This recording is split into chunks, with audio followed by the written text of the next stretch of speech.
dibilang kamu tuh nggak usah sok cantik gitu loh. Jadi aku kayak, aduh ini orang kenapa? Gimana cara aku nanggepinnya? Yang pertama, itu merupakan salah satu dampak negatif dari sosial media karena Catatan anak kampus. Halo Bokamster, kembali lagi di Cakam Catatan Anak Kampus. Hari ini tim aku nih udah mengundang 3 pelajar yang aktif banget di organisasi, di komunitas. Bahkan ada yang udah jadi duta-duta juga. Mereka bertiga sangat aktif dalam mengikuti kegiatan-kegiatan di luar maupun di dalam sekolah ya kan. Nah, kalau gitu kita langsung kenalan aja nih ya, dimulai dari sebelah aku nih. Oke. Hai teman-teman, perkenalkan nama aku Gita Selvana Agustin. Aku merupakan founder Generasi Anti Kekerasan Sumatera Selatan, sekaligus Generasi Anti Kekerasan Indonesia sebagai public speaker. Tepuk tangan dulu. Oke, selanjutnya. Halo semuanya, perkenalkan nama saya Ardi Ahmad selaku anggota dari Generasi Anti Kekerasan Sumsel dan juga Wakil 2 Putra Duta Sekolah Kota Palembang. Wah, oke. Terakhir. Oke, halo semuanya. Perkenalkan, saya Muhammad Zaldi. Saya merupakan anggota sosial media Generasi Anti Kekerasan Indonesia. Oke. Jadi dipanggil siapa nih? Aku bisa dipanggil Ju. Iya. Kamu? Adli aja. Adli. Iya. Kalau kamu? Aku bisa dipanggil Zaldi. Oke. Iya. Nah, jadi di sini kita bakal ngebahas tentang pemuda di era teknologi 4.0, tentang gimana sih penggunaan sosial media sebagai kampanye kalian nih, karena kalian kan udah jadi duta, kalian ngikutin banyak organisasi dan juga kalian mengikuti komunitas juga, kalian pasti ada kampanye nih ya kan yang kalian ikutin untuk menyukseskan diri sendiri maupun tim kalian nantinya gitu kan. Nah, aku mau nanya nih sama kalian mengenai teknologi di era 4.0 ini ya. Oke. Iya. Nah, untuk media sosial yang kalian sering gunakan untuk kalian berkampanye itu apa sih? Menurut aku, kalau dari aku pribadi, media sosial yang paling cocok itu adalah TikTok dan Instagram. Kenapa? Karena TikTok yang pertama mudah FYP, dan itu mudah banget dilirik sama pemerintah atau seseorang yang ingin kita sosialisasikan. Karena kan hampir seluruh orang itu punya TikTok. Nah, Betul. terus juga Instagram itu karena banyak anak muda yang udah pasti menggunakan Instagram. Kita tanya nih anak muda, kamu punya nggak sih Instagram? Walaupun followersnya dikit, pasti dia punya Instagram. Walaupun Jadi di private ya. Iya kak, jadi pasti itu sih kalau dari aku. Oke. Sama atau ada beda pendapat? Kalau kami berdua sih sama Kak, sama pendapat. Cuman kalau misalkan ditambahkan ya, Iya. Twitter tuh juga bisa menjadi media untuk Betul, mengkampanyekan betul. apa yang kita lakukan. Kayak di Twitter tuh kan juga banyak tuh misalkan kayak topik-topik trending. Nah, itu bisa digunakan sebagai media untuk mengkampanyekan gitu kan. Oke. Nah, kalau di depan aku nih juga udah rame banget nih ya. Oke. Nah, kalau kalian sendiri, kalian lebih suka pakai Instagram, TikTok, Twitter atau yang Facebook kah? Facebook. Wow, karena aku udah jarang dengar orang pakai Facebook ya mungkin ya, tapi pakai Facebook ya? Adik manis? Betul? Pakai Facebook. Oh, pakai Facebook juga? Oke, kalau yang cewek-cewek? Instagram, TikTok juga? Oke. Nah, berarti mungkin tapi kalau sekarang tuh lebih ke TikTok kali ya. Iya, TikTok Kak. mungkin tinggal ngasih hashtag FYP gitu ya Iya, kan. Kak. Oke. Nah, menurut kalian nih gimana sih peran media sosial dalam menyuarakan aspirasi anak muda, masyarakat maupun kalian sendiri nih? Oke, dari aku dulu ya kak. Boleh. Jadi kalau menurut aku peran sosial media itu sangat penting. Jadi sebenarnya sosial media itu kan bukan cuma ada negatifnya aja, tapi positif dari sosial media itu banyak. Tergantung kita gimana kita makainya gitu loh kak. Gimana kita menggunakan sosial media tersebut. Nah, salah satunya untuk menyuarakan atau mensuarakan suara kita. Betul. Nah, jadi menurut aku sangat penting karena kita nggak perlu lagi nih demo panas-panasan untuk Turun ke menyuarakan jalan untuk menyuarakan suara kita. Kita cuma tinggal pakai handphone kita bilang, oh menurut saya ini kritikan saya ini, tapi harus digarisbawahi tidak merugikan siapapun. Betul. Gitu loh kak. Oke. Betul Kak. Betul, sama juga ya. Oke. Ada yang mau ditambahin atau gimana? Sama juga Kak, karena kan media sosial itu kan seperti yang kita tahu ya, tanpa kita harus berkorban, kita juga bisa menyuarakan aspirasi generasi muda saat ini. Betul. Dengan hanya sebuah ketikan, kita bisa mewakili suara-suara generasi muda yang ada di Indonesia. Betul. Tapi ketikannya tolong dijaga ya, Iya, karena Kak. mungkin hal-hal yang positif kan, iya gitu. betul banget, karena apa ya, kadang kan ketikan orang-orang netizen itu kita tidak menjerumuskan salah satu netizen aja, tapi seluruhnya mungkin ya, Iya. karena tolong ketikannya tuh kadang kan di TikTok maupun Instagram itu sering banget ada cyberbullying, kayak komenan negatif-negatif itu, dan itu kan bisa menurunkan apa ya, kepedean kita gitu ya kan, menurunkan jadinya kayak ke pressure Iya, gitu Kak. ya. Itu betul. salah satu merugikan juga sih Kak untuk satu pihak. Jadi Iya. kita harus pilih-pilih lagi nih, apa yang kita salahkan apakah benar atau tidak gitu loh Kak.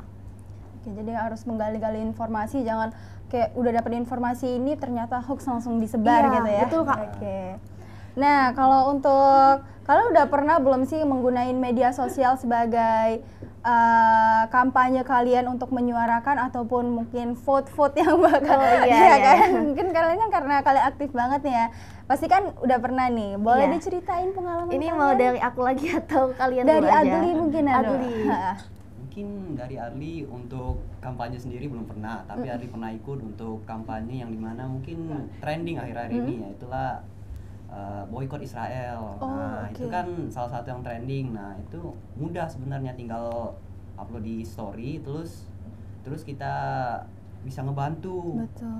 Kayak ada kan yang dimana ngepost satu story bisa ngedonasi 1.000 ke Israel betul. kalau nggak salah. Iya, Nah, iya. itu salah satunya yang Adli pernah ikutin. Oke. Kalau dari aku karena bergabung di berbagai organisasi, jadi aku pernah ikut kampanye literasi digital. Karena Literasi di zaman digital. sekarang kan penuh kehidupan sekarang kan di era teknologi. Iya, betul. Jadi penting banget kalau misalkan kita harus menyuarakan literasi digital juga. Betul. Jadi kemarin itu kampanye itu kurang lebih ada 3 hari. Di situ ada kayak kegiatan webinar, terus ada pematerinya juga yang membahas terkait literasi digital. Terus kemarin aku juga sempat ikut kampanye lingkungan Kak, yang diadakan oleh Teens Go Green Indonesia. Karena passion aku juga di lingkungan, jadi itu menurut aku penting sekali, karena selain teknologi, permasalahan yang sangat krusial di bumi kita saat ini adalah lingkungan. Karena kan kita sebagai makhluk hidup, sebagai manusia, pasti kita hidup di bumi ini, jadi kita penting untuk menjaga lingkungan. Betul. Kemarin kurang lebih untuk kampanyenya itu 1 bulan.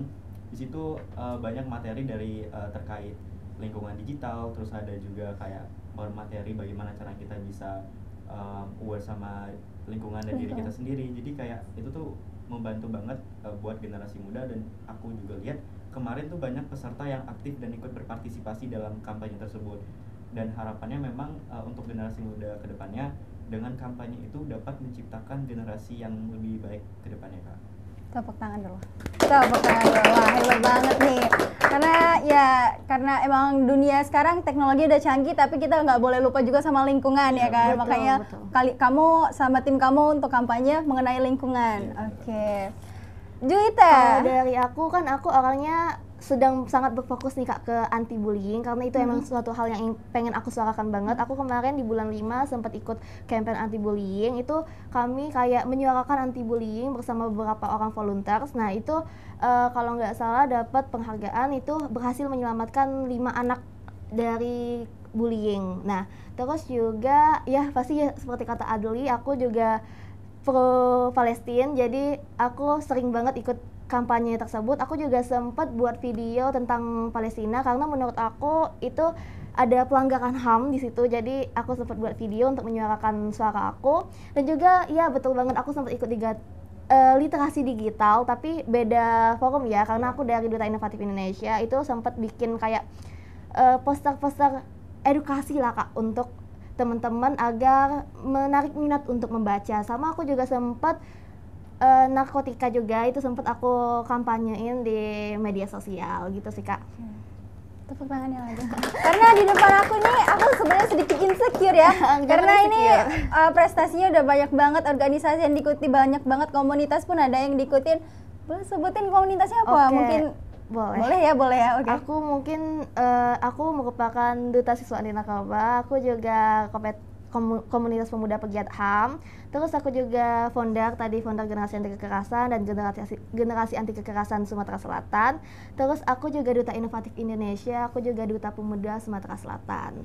Tepuk tangan lagi ya, karena kita harus banyak tepuk tangan ya untuk mengapresiasinya. Oke. Adli?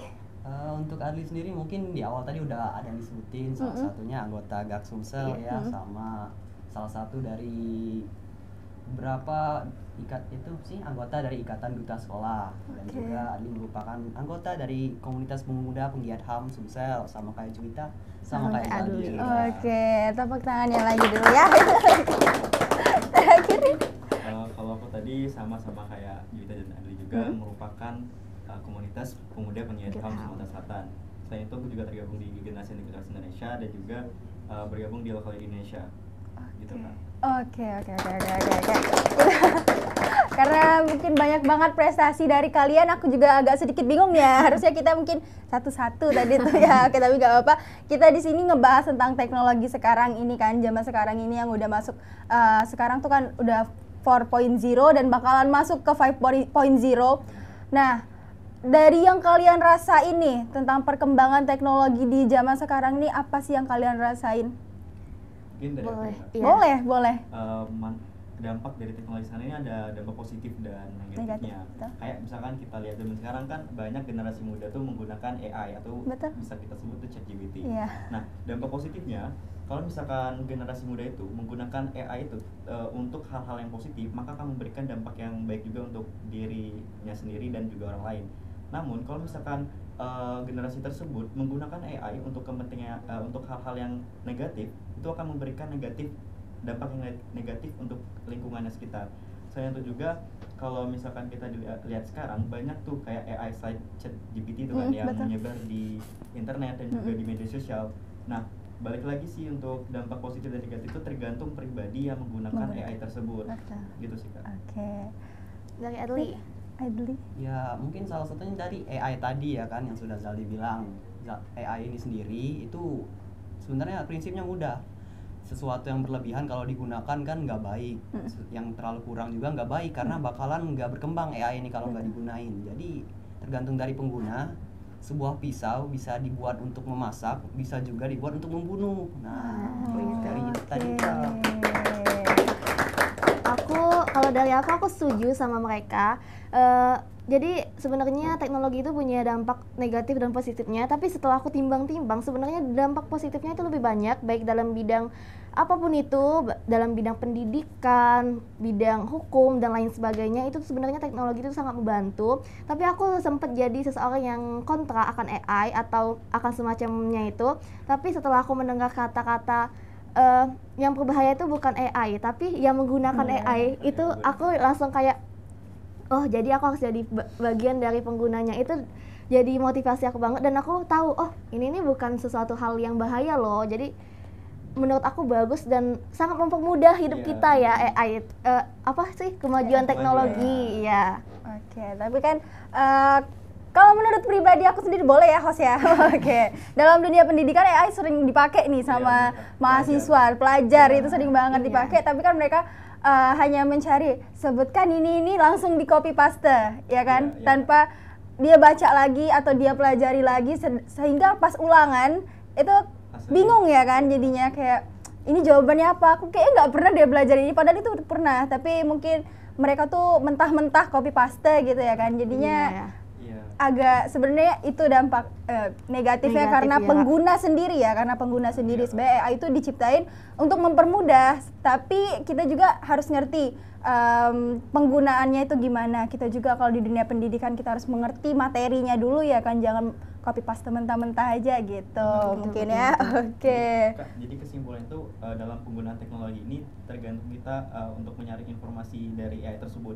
Jangan kita terima mentah-mentah informasi yang diberikan oleh AI, karena nggak semua informasi yang diberikan AI itu relevan. Soalnya aku juga berpengalaman, misalnya saya menggunakan ChatGPT untuk menanyakan misalkan terkait tentang hukum ataupun tentang berita yang terjadi saat ini. Nah kadang tuh AI tuh kayak memberikan informasi yang nggak sesuai dengan apa yang nggak relevan Kak. Kalau misalkan kita lihat nih, kita nanyain apa, dijawabnya apa gitu.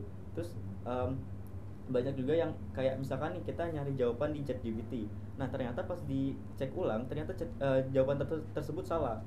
Jadi balik lagi ke yang penggunanya tadi pintar-pintar untuk menyaring informasi. Kalau misalkan menggunakan AI nih, habis menggunakan AI, tolong dicek dulu di media sosial ataupun di internet agar mengetahui apakah informasi yang diberikan oleh AI tersebut benar ataupun tidak. Oke, berarti kalian tuh harus sering-sering menyaring informasi, Iya, jangan Kak. langsung Iya, Kak. mentah-mentah aja gitu ya, langsung kayak- Balik lagi literasi sih. Iya, literasi karena Literasi penting. ya literasi Indonesia emang sedikit kurang, tapi mungkin kita anak muda ini yang kita harapkan untuk bisa meningkatkan literasi di Indonesia. Oke, kita balik lagi ngomong-ngomong tentang informasi, menyaring informasi nih ya, tentang kampanye gitu nih. Gimana sih cara kalian tuh memverifikasi informasi sebelum membagikannya ke dalam kampanye? Karena mungkin kan sedikit apa ya, kadang tuh kan kalau salah informasi sedikit ini gitu lah ya Iya, Kak. pokoknya. Banyak yang tuh Kan makan hoax ya, Iya, Kak. betul. Gimana cara kalian memverifikasi, menyaring informasi lebih dalam lagi, Boleh, jangan Zaldi. mentah-mentah gitu. Oke, kalau dari aku ya Kak, untuk kita memverifikasi informasi yang ada di media sosial itu, kita harus tahu dulu informasi tersebut datangnya dari lembaga tervalidasi ataupun enggak. Kalau misalkan informasi tersebut berasal dari kayak misalkan dari website DPR RI ataupun dari UNICEF Indonesia ataupun dari memang lembaga-lembaga yang terpercaya, maka kita bisa menggunakan informasi yang mereka sampaikan untuk kita sebar ke teman-teman kita atau media sosial. Namun kalau misalkan kita mendapatkan informasi dari mungkin yang kita kurang kenal terkait websitenya ataupun informasi yang diberikan, misalnya kayak Wikipedia gitu kan, yang memang tidak tervalidasi kan, nah itu perlu disaring lagi dengan menggunakan lembaga-lembaga yang terpercaya gitu kan. Oke. Kalau dari aku sih iya sama aku. Kalau seandainya nih aku lagi scroll sosmed terus aku kayak lihat berita, aku cari tahu dulu, oh ini beritanya dari siapa sih, siapa yang ngeluarin berita ini gitu loh Kak. Jadi kita nggak mentah-mentah langsung ini ada berita, oke sebar sana sebar sini, enggak. Jadi kita analisis dulu, kita cari tahu dulu. Bahkan aku kadang kayak aku analisis dulu masalahnya itu apa. Jadi aku nggak tiba-tiba langsung waduh ini langsung menghakimi, iya langsung post, tidak gitu. Ngeri juga ya, karena ya banyak banget juga kan yang kayak apa influencer sekarang juga kan udah kena hujat ya, karena kecanggihan teknologi zaman Iya, sekarang benar. walaupun canggih tapi mereka cuman ini nih misalkan highlightnya ini langsung Iya. sebar tanpa melihat informasi lagi di bawahnya gitu. Kadang kan juga sedikit apa ya, caption itu Sangat membuat- berpengaruh, sangat iya, Kak. berpengaruh itu. Nah kan kayak gitu kan pasti ada namanya cyberbullying ya, Iya, Kak. yang bully secara online gitu. Kita nyebarin informasi mungkin menurut kita udah positif itu tuh, tapi masih ada aja yang ngebully secara fisik, secara ya, karena kalau misalkan sudah masuk fisik itu mental kita pasti bakalan turun nih ya kan. Gimana cara kalian mengatasi itu? Apa kalian pernah lihat nggak sih di konten-konten orang gitu ada cyberbullying di situ, dan kalian nanggepinnya itu gimana?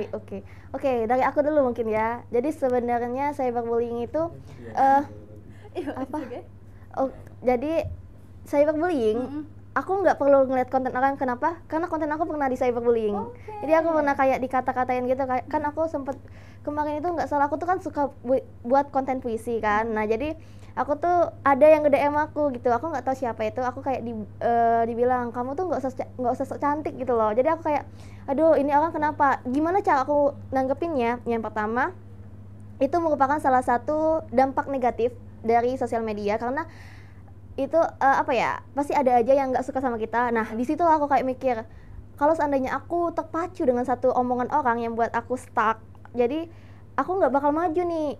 Terus juga aku nggak bergantung hidup sama kamu loh, jadi aku nggak peduli kamu mau ngomong apa, ya udah aku jadiin pembelajaran. Mungkin aku memang ada salah, aku introspeksi diri, tapi aku tidak menjadikan dia sebagai patokan untuk membuat diri aku terlihat baik. Iya, jadi itu sih menurut aku apa ya, kamu nggak harus selalu menjadi sempurna, tapi jadilah yang terbaik dari versi kamu sendiri. Itu sih menurut aku.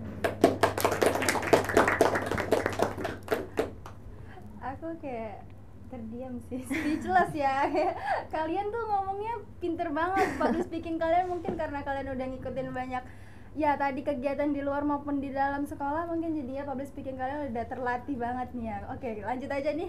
Adli, gimana menurut Adli? Untuk cyberbullying itu sendiri sebenarnya lebih ke alasan dari cyberbullying mungkin kan. Mungkin kita bisa lihat alasan kenapa ini cyberbullying. Sama informasi atau fakta dari cyberbullying ini. Beneran nggak sih ini cyberbullying karena ada alasan atau gimana atau tanpa alasan. Nah, cyberbullying kalau misalkan ke kita ya kan, seperti yang Ju bilang tadi, cantik. Kita tahu ke diri kita bisa lihat ke kaca kan, cantik nggak sih? Cantik perasaan, enggak berarti salah. Ya udah, dilewatin aja. Buat apa diurusin? Oke, jadi nggak usah dengerin pendapat orang lain yang negatif gitu ya. Oke. Kalau misalkan dari saya pribadi ya Kak, kalau misalkan menanggapi hate comment itu kan emang banyak sih yang kayak orang yang suka sama kita tuh sama enggak gitu kan. Nah, aku juga pernah sih dapat hate comment dari beberapa orang gitu kan. Misalkan aku upload konten ataupun upload di media sosial gitu kan. Pasti ada aja tuh beberapa oknum yang diantaranya tuh kayak ngasih komentar yang negatif. Namun dalam menyikapi hal ini, itu kita yang pertama harus kita lakukan seperti yang kata Juwita tadi, kita jangan menerima mentah-mentah apa yang mereka katakan ke kita gitu. Kalau bila perlu kita lakukan evaluasi diri gitu kan. Iya betul. Jadi kita evaluasi dulu kayak apakah benar yang dikatakan oleh orang tersebut. Misalnya kayak orang tersebut bilang kita jelek nih. Nah, seperti kata Adli tadi, kita evaluasi dulu, kita kaca dulu apakah emang beneran jelek. Kalau misalkan apa yang dia katakan itu memang benar, maka kita harus bisa memperbaiki diri kita agar bisa lebih baik lagi untuk kedepannya. Namun kalau misalkan apa yang dikatakan orang tersebut tadi salah, jadi ya jangan terlalu fokus sama perkataan orang tadi gitu Kak. Terus selain itu dalam menanggapi hate comment juga kita juga mesti selektif dan juga kreatif dalam menanggapi komentar-komentar negatif tersebut Kak. Pernah dapat dengar quotes bahwasanya fokuslah sama orang-orang yang menyukai kita, yang senang sama kita, dan jauhilah orang-orang yang memang nggak suka sama kita. Karena pada dasarnya Kak, mau kayak kita tuh mau sesempurna apapun, kalau misalkan di hadapan orang yang nggak suka sama kita, pasti akan tetap buruk di hadapan orang tersebut. Betul. Jadi ya kesimpulannya fokuslah sama orang-orang yang senang dan suka sama kita gitu Kak. Intinya mau kayak dia nge-hate kamu gimana pun, ya hidup bakal terus berjalan. Jadi buat apa kita ngedengerin hate komenan dia yang negatif, padahal sebenarnya itu tuh nggak perlu kita dengerin gitu. Bakal menghambat proses diri kita untuk lebih baik gitu kan. Iya. Jadiin pembelajaran aja sih kalau dari aku gitu. Karena tidak semua orang itu bisa suka sama kita. Kalau dari aku, kamera tolong ke tengah. Oke. Udah tengah belum? Iri. Karena menurut aku, ya aku juga pernah ya, mungkin seluruh orang mungkin sudah pernah dihujat juga kali ya, kayak dikata-katain fisik, jadinya tuh kayak nurunin mental kita gitu kan. Dan menurut aku itu tuh nggak penting sih komentar kayak gitu, nggak penting banget. Kalian pengen apa dari kita? Kalian pengen nurunin value dari kita, nggak mungkin value kita lebih tinggi dari kalian. Iya betul banget. Wow, Kak Megista kayaknya juga public speakingnya bagus banget ya guys ya. masih belajar dalam tahap belajar juga. Oke, lanjut nih. Kalau kalian sendiri nih kan, mungkin ada cyberbullying tuh karena perbedaan pendapat juga bisa ya kan. Nah, gimana sih cara kalian mengatasi perbedaan pendapat gitu? Oke, dari siapa dulu nih? Dari Adli dulu aja. Adli dulu, iya. Untuk perbedaan pendapat itu jujur dari kecil udah ada ya. Kayak waktu kita kecil kan kita mau permen, nggak mau beliin es krim, ya udah. Jadi tergantung dari kita mau tetap permen atau ngikutin pendapat ayah kita. Nah itu mungkin tingkatannya beda kan, bisa diibaratkan kita itu seorang rakyat yang memiliki satu pendapat, namun ayah kita ini seorang pemerintah yang memiliki kekuatan untuk memberikan keinginan itu. Betul. Kalau dari beda pendapat sama rakyat itu mungkin mudah, bisa kita lakukan lewat musyawarah, bertukar pendapat kayak menurut aku gini, tapi menurut kamu gitu. Ya udah kita cari jalan tengah. Kalau untuk perbedaan pendapat di beda tingkatan, mungkin kita rakyat atau pemerintah kita bisa lakuin kayak demo atau kampanye. Mungkin itu salah satunya untuk ngelasin masalah atau mungkin nanti untuk menumbuhkan suatu aspirasi yang dimana kita pengen satu hal untuk direalisasikan. Terus nanti pemerintah mungkin bisa ngasih alasan atau mungkin keinginan keputusan yang bisa diterima oleh rakyat pada nantinya. Itu saja dari aku. Oke. Ada yang mau ditambah? Dari siapa? Aku ya mungkin. Boleh. Kalau dari aku sih beda pendapat itu pasti ada karena Wajar ya? apa?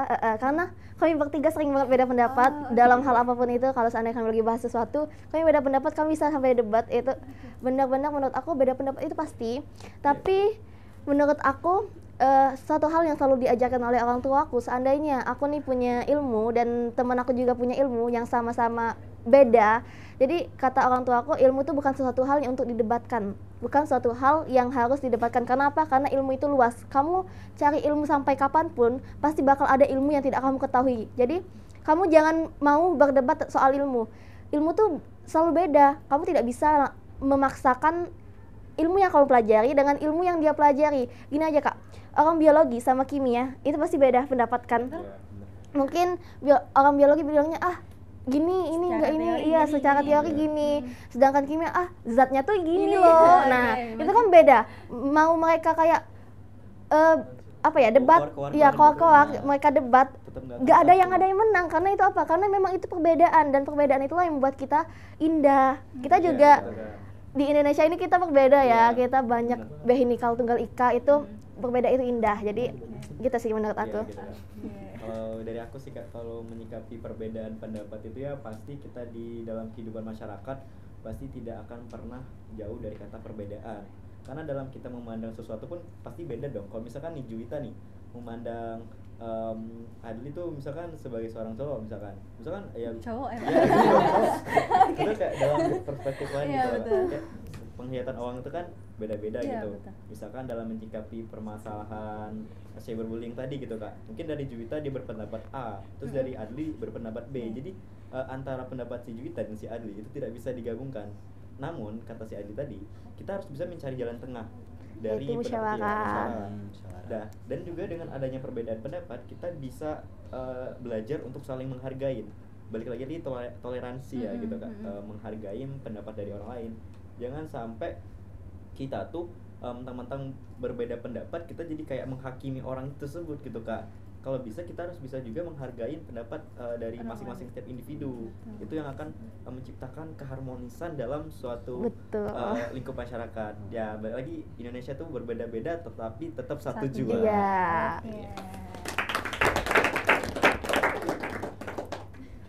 Oke, kita lanjut lagi. Apa saran kalian nih untuk pemuda yang ingin mulai berkampanye di media sosial dalam menyaring informasi dan lain-lainnya, mencegah cyberbullying? Gimana tips dari kalian Oke. yang udah pernah? Siapa dulu nih? Siapa dulu? Ju boleh. Oke, dari cerita dulu.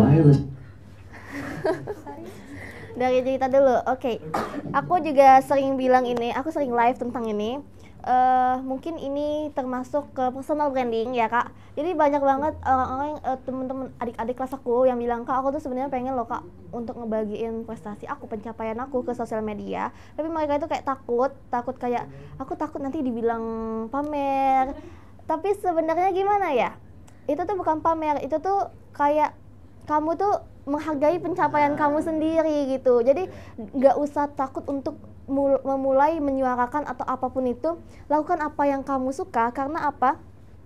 Kamu bukan pemeran utama di dunia ini. Kamu hanya pemeran utama di diri kamu sendiri. Kamu bukan pemeran utama di kehidupan orang lain. Dan orang tuh nggak sepeduli itu loh dengan apa yang kamu lakuin, sampai kamu tuh kayak aku takut dihujat. Ya kalau kamu dihujat, jadi ini tuh pembelajaran. Karena percayalah, omongan yang buruk itu bakal jadi penyemangat kita. Mungkin aku agak sharing dikit aja ya. Aku sempat dibilang mungkin ada guru aku yang bilang, kamu tuh nggak bisa jadi gini, kamu tuh nggak bisa jadi gini. Dan apa, aku ngebuktiin, mungkin aku agak singgung PTN, aku alhamdulillah berhasil keterima di beberapa PTN, cuman masih memikirkan ya. Nah di situ aku kayak jadiin motivasi guru aku itu. Aku emang sempet down dengan hujatan beliau, tapi aku kayak kalau seandainya aku mau balas dendam, aku nggak bisa nih balas dendam. Aku mau balas dendam apa ke beliau? Jadi gimana cara aku balas dendam adalah gimana aku harus ngebuktiin omongan kamu tuh salah loh gitu. Jadi balik lagi, jangan takut untuk dihujat, karena percayalah, mau kamu dihujat atau enggak, balik lagi ke tadi, hidup tuh bakal terus berjalan. Jadi enjoy aja. Berputar. Iya. Kalau dari aku, dari aku untuk saran dan tips buat orang-orang yang lagi mungkin lagi mulai untuk membangun personal brandingnya di media sosial itu adalah jangan takut untuk memulai. Karena kenapa?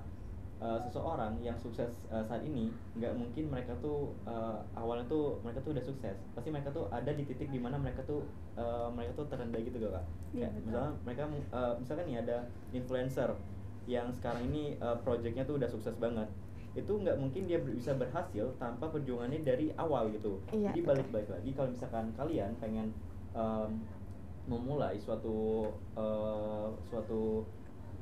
personal branding misalkan nih, jangan takut untuk memulai, karena percaya deh, dari kalian mencoba itu akan memberikan hasil yang maksimal. Contohnya kemarin aku sempat ikut lomba gitu kak, lomba esai. Nah awalnya itu aku kayak ragu gitu kan, ragu untuk ngikutin itu karena emang dimana aku kayak masih ragu sama potensi aku dalam menulis suatu karangan gitu. Cuman yang aku tanamkan itu adalah berani untuk mencoba dan memulai. Nah dari situlah aku bisa belajar, oh ternyata dari sini aku bisa melihat berbagai pengalaman yang telah aku lalui, dan alhamdulillah kemarin ada hasil yang bisa patut dibanggakan, dan ternyata aku nggak nyesal dari kata untuk mulai mencoba gitu kan. Boleh kasih tahu. Yang Anda jadi gubernur itu nggak sih? Yang kamu jadi gubernur itu bukan sih? Kurang lebih gitu. Gubernur apa tuh kalau Leli tahu? Gubernur Sumsel, Kak. Oh, Gubernur Sumsel. Sedikit boleh diceritain ke kamera. Oh, cerita pengalaman atau gimana kak? Pengalaman Ya, boleh. kemarin. Oh, jadi kemarin itu aku juga nggak expect ya bakal bisa menjadi seorang gubernur walaupun itu dalam waktu 1 hari gitu kan. Jadi pertama itu informasinya itu diberikan oleh panitia itu dadakan banget. Jadi kayak sore ngasih informasi, tiba-tiba besoknya diharuskan datang gitu kan di Istana Gubernur. Jadi ya karena aku kan domisili juga di Banyuasin, dan untuk menyingkap itu kan agak jauh gitu kan, jadi tetap dipaksakan. Dan juga kemarin di situ posisinya aku lagi sakit kak, jadi lagi sakit dan emang panasnya masih tinggi-tingginya, tapi tetap dipaksakan untuk datang besoknya. Nah cuman yang herannya itu pas kegiatan tadi itu demam aku tuh udah terlalu meningkat gitu, kayak istilahnya tuh masih mending-mendingan gitu. Jadi awalnya itu pas pagi tuh ngikutin kayak kegiatan-kegiatan yang dilakukan oleh gubernur, kayak ngikuti kemarin tuh ada pelantikan PJ Wali Kota Palembang yang baru kan. Kemarin karena Pak Ratu Dewa itu bakal mencalonkan dirinya untuk menjadi wali kota, jadi digantikan oleh PJ Wali Kota yang baru. Jadi kemarin ikut pelantikan PJ Wali Kota Palembang yang baru serta pelantikan Ibu PKK-nya juga kak. Oke. Nah setelah dia ikut pelantikan disuruh ikut hidangan juga bersama orang-orang penting gitu kak. Setelah itu adalah kayak istirahat bentar gitu kan, ngobrol-ngobrol sama bapak gubernurnya gitu kan. Setelah itu abis isoma sebelum isoma lah kak, kami diajak ke rumah gubernur kayak makan siang lah gitu. Makan siang ngobrol-ngobrol bentar, ada sepatah dua kata yang disampaikan oleh beliau terkait generasi muda saat ini. Mungkin aku bisa kasih pendapatnya juga, kasih masukan dari bapak gubernur juga kak. Kita tuh sebagai generasi muda, kita tuh harus bisa menyaring informasi dari media Kayak tadi sosial kita kayak yang bahas tadi obrolkan. ya, oke. Dan juga kita jangan takut untuk memulai apapun yang kita coba sekarang. Jadi intinya dalam hidup ini kita tuh harus bisa mengambil risiko ataupun tantangan. Oke, itu pesan dari beliau, salah satu pesan dari beliau yang disampaikan kepada kami. Kami lanjutkan ketika setelah isoma atau sudah makan siang, kami lanjut tuh ikut kunjungan di salah satu ponpes di Indralaya. Jadi ikut kunjungan di sana, ikut peresmian juga, ikut makan hidangan juga di sana. Setelah giat di sana tuh kami balik lagi ke Istana Gubernur mengikuti kegiatan rapat gubernur. Jadi kami tuh ngelihat gimana proses rapat yang diadakan oleh gubernur, gimana sih gubernur tuh memimpin rapat gitu kak. Oh ternyata gubernur ini kalau memimpin rapat tuh tidak terlalu, maksudnya dengan mereka bilang satu kata dua kata sama mereka tuh langsung dapat conclusion gitu kak. Jadi tanpa harus tanpa harus berkoar-koar, tanpa harus gini-gini, jadi kayak langsung to the point aja gitu kak. Dari situ juga bisa belajar sih. Habis kegiatan rapat itu ada break sebentar karena di agenda tersebut Bapak Gubernurnya bakal ada kerjaan di luar kota, jadi ya kami hanya sebatas mengantarkan beliau di Bandara Sultan Mahmud II. Setelah itu ya kami pulang. Oke, ceritanya panjang banget berarti nih ya, apa namanya, pengalamannya juga berarti kan kamu udah ada sedikit pengalamannya nih ya, udah ngelihat gitu kan. Oke, kita mungkin lanjut lagi, mungkin dari Aldi menanggapi tentang Mungkin untuk melanjutin dari personal branding tadi ya kan, mungkin Adli bisa ambil point of view dari netizennya ya kan. Kita bisa ambil salah satu kasus mungkin Clash of Champion yang akhir-akhir ini Oh lagi rilis. iya, betul. Itu kan ada dua tipe respon Ada ya baca kan aku di dari situ. para netizen. Ialah satunya ialah ngehujat. Nah, Oh iya. dan ya mungkin ngehujat itu dalam artian iri ya kan, kok aku nggak bisa, ini malah pamer-pamer, ya aku gimana. Ya satu respon lagi ya ialah nge-improve diri. Aku iri, aku nggak bisa kayak mereka. Ya udah, aku bakal bisa, aku bakal cari bidang yang aku bisa anut, yang bisa aku improve, dan aku bakalan cari panggung aku sendiri. Jadi duta, jadi mungkin ya meningkatkan akademik, meningkatkan non akademik, yang nantinya juga akan kita bisa berada di panggung yang diisi oleh para pemuda yang memiliki berprestasi di bidang-bidangnya masing-masing, yang nanti kita bisa pamer atau kan. boleh pamer. Yang pamer itu tadi bukan cuma untuk validasi diri, tapi juga untuk memotivasi yang lainnya. Betul. Kembali lagi ke respon masing-masing. Kita mau iri terus ngehujat atau iri terus improve diri. Nah, balik lagi ke situ, Kak. Mungkin aku ada tambahan sedikit. Gini, aku kan salah satu orang yang banget soal anti bullying ya. Tapi percayalah guys, aku tuh dulunya korban bullying dan seharusnya aku seharusnya aku kan takut gitu bagaimana aku menyuarakan tentang bullying itu di sosial media. Seharusnya aku takut untuk kena cyberbullying, tapi aku mikir gini, oh yang benci sama kamu itu orang ini loh. Dunia itu nggak tahu kalau kamu tuh dibenci sama mereka, jadi kamu nggak usah takut. Jadi aku mulai menyuarakan dengan resiko ya, aku berani ambil resiko. Menurut aku resikonya cuma dua. Yang pertama diterima oleh beberapa orang, diterima oleh orang-orang. Yang kedua aku dihujat. Aku sudah kayak ya udah, kalau aku dihujat aku siap dihujat, aku siap, ya udah aku udah biasa gitu loh. Ternyata alhamdulillah itu memberikan dampak positif ya. Itu menurut aku, kamu tuh jangan takut karena kamu tidak tahu kedepannya apa gitu. Berarti kesimpulannya kita harus di hidup ini kita harus berani mengambil resiko. Iya betul. Oke, jadi Jangan takut gitu mengambil resiko. Benar. kalian udah berani ngambil resiko? Apa masih takut-takut? Udah berani, udah kelihatan emang kamu berani banget kayaknya. Oh ini. Sama kayak dia korban bully juga. Oh iya. Ya Kak, Semangat. banyak anak muda zaman sekarang itu menjadi korban bully, termasuk saya. Termasuk Iya. Saya. Oke, termasuk Saya saya juga. juga. Jadi di sini kami anak-anak korban bullying dan kami sangat tidak no, katakan no pada bullying. Oke. Oh, belakang juga ngerasain Oh, ya kayaknya. ampun. Iya, pada sudah Sedih pada ya. ngerasain ya. Sedih banget kalau dengar kata bullying Iya. Iya. udah marak banget ya Jadi di ini. aku tuh juga sedih, soalnya kan banyak orang juga yang aku mungkin banyak yang DM aku juga kayak minta tips gitu, tapi mereka tuh sering ngujungin. Aku tuh iri banget loh sama kakak tuh udah gini, kakak tuh kayak banyak teman, sedangkan aku tuh gini. Kayak guys, percayalah, aku tuh banyak banget yang aku lewatin. Aku tuh dibully, aku tuh gini, kayak kalian tuh jangan ngelihat aku sekarang aja gitu loh, tapi kalian juga lihat belakang aku tuh penuh dengan masa lalu yang kelam mungkin ya gitu. Mungkin mereka ngelihat sisi kamu senang-senang, tapi Iya, mereka betul, nggak Kak. lihat di belakang kamu tuh gimana prosesnya tuh Jadi pasti gimana. ada prosesnya di setiap perjalanan. Bersakit-sakit dahulu, Senang-senang kemudian. Oke, terakhir nih mungkin buat kalian, kan kita udah talk show kayak gini ya kan. Menurut kalian nih seberapa berdampak nantinya talk show ini diterima oleh para pemuda? Sebentar. Gimana nih peran talk show ini dalam menyuarakan aspirasi pemuda dari yang obrolan kita tadi itu? Oke. Boleh? Dari aku ya? Iya. Tentunya dampak dari talk show ini pasti akan memberikan dampak yang positif bagi generasi muda saat ini, karena dari awal sampai akhir kita membicarakan permasalahan-permasalahan yang krusial di lingkungan masyarakat saat ini, mungkin mulai dari tindakan perundungan, terus ada cyberbullying dan juga permasalahan lainnya. Karena dalam talk show ini tadi kan kita juga membahas bagaimana cara kita menyikapi dari perbedaan pendapat, dan juga kita menyikapi bagaimana caranya kita bisa untuk tidak mendengarkan perkataan orang-orang yang memang hate sama kita gitu.